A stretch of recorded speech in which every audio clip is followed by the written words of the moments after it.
এখন উজু করে মসজিদের ভিতর ঢুকে পড়লাম আর দেখি যে তো নামাজ মানে শুরুই হয়ে গেছে, জুতাটা রেখে নামাজ আমি ঢুকে গেলাম।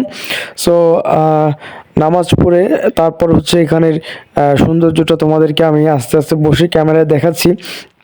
দেখো এখানের কারুকার্য, আমি এই উপরের যে এগুলা দেখতে পাচ্তেছো, এগুলো দেখে বেশি অবাক হচ্ছিলাম যে আসলে জিনিসগুলো কতটা বছর আগের। এই যে জুম করে দেখালাম, মানে উপরের ছাদটা একেবারে খোদাই করে করে নকশা করে জিনিসটা করছে, গম্বুজগুলো এক একটা করে। আর এখানে মূলত 60 গম্বুজ নাম, কিন্তু এটা তো আমরা দেখলাম প্রায় কতগুলো 81টার মতো গম্বুজ আমরা গুনে পেলাম। তো যাই হোক, কোনো না কোনো কারণে হয়তো 60 গম্বুজ নাম ছিল এবং প্রচলিত, সেই কারণে 60 গম্বুজ নামটা আছে।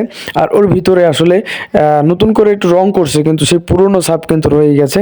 তো বিভিন্ন জায়গায় সেই 600 বছর আগের পুরনো সেই কারুকার্যগুলো দৃষ্টিনন্দনভাবে আমাদের চোখে পড়লো। আর দেখতেই পারতেছো গম্বুজগুলো আসলে ক্যামেরায় আরও বেশি সুন্দর লাগতেছে।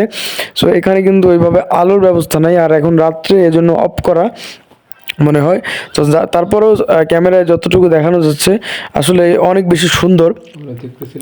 আর দেখতেছিলাম আর সেই 600 বছর আগের কথা ভাবতেছিলাম যে আসলে সেই সময় কেমন করে বানাইছে আর কিভাবে, একটু কৌতূহল জাগতেছিল, যেহেতু আমাদের নিজের দেশের একটা ঐতিহাসিক জিনিস।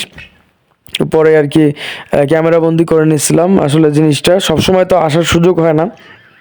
তো গাইস এখন আমরা নামাজ পড়ে নিলাম, আর আমার পিছনেই দেখতে পাচ্ছ তোমরা বাগেরহাটের যে 60 গম্বুজ মসজিদটা, বাইরে 60 গম্বুজ মসজিদ, সেটা এখানে।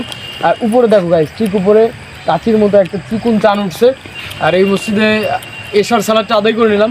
আর লোকেশনটা আসলে অনেক বেশি সুন্দর, ভাষায় প্রকাশ করার মতো না। কিন্তু আশেপাশে এখন পুরোটাই অন্ধকার, আশেপাশে দেখা দাও প্রচুর পরিমাণ অন্ধকার। দিনের বেলা আসলে হয়তো ভালো কিছু দেখানো যাইতো। তো এখানে আসলে এখন ক্যামেরায় আসলে সব কিছু ফুটে উঠতেছে না। আশপাশের লোকেশন, গাছপালা সব কিছু মিলিয়ে সাদের কাছে শুনবো জিনিসটা আসলে কেমন সুন্দর। এই সাইডে আসো, কেমন লাগলো তোমার? আসলে খুবই সুন্দর, যেহেতু এই মসজিদটা অনেক পুরাতন। হ্যাঁ, দেখে বোঝা যাচ্ছে, ভিতরে ঢুকলে অনেক অনুভূতি হচ্ছে যে কত বছর আগের এই জিনিসগুলো, আমরা দুনিয়া আসার কত বছর আগে এগুলো ছিল। আর আরেকটা বিষয় হচ্ছে ওই জায়গার যে কারুকার্যগুলো, ওইগুলো দেখলে আরো বেশি বোঝা হয় যে আসলে জিনিসগুলো অনেক যে অনেক ঐতিহ্য বহন করে, ঐতিহ্য বহন করে। মানে বাগেরহাট জেলার কি পরিমাণ উঁচু দিছে, মানে কত বছর আগেও কত উঁচু উঁচু করে বিল্ডিং বানাইছে, আর খোদাই করে কি পরিমাণ ডিজাইন, মানে মাথায় কি পরিমাণ ব্রেন নিয়ে একটু জিনিসটা বানাইছে, তাই না? ভালোই লাগলো আসলে। 2000 সাল, তাহলে আরো কত সাল লাগে জিনিসটা বানাইছে, সেটা আমাদের গুগল ভাইয়ের কাছে শুনতে হবে, গুগল ভাইয়ের কাছে শুনতে হবে। আর আমরা একটা ভুল করে ফেলছি, দিনে মানে আসলে অনেক কিছু দেখানো যাইতো, এটা বলার বাইরে। এখন আমরা আর ক্যামেরা ওপেন রাখবো না গাইস।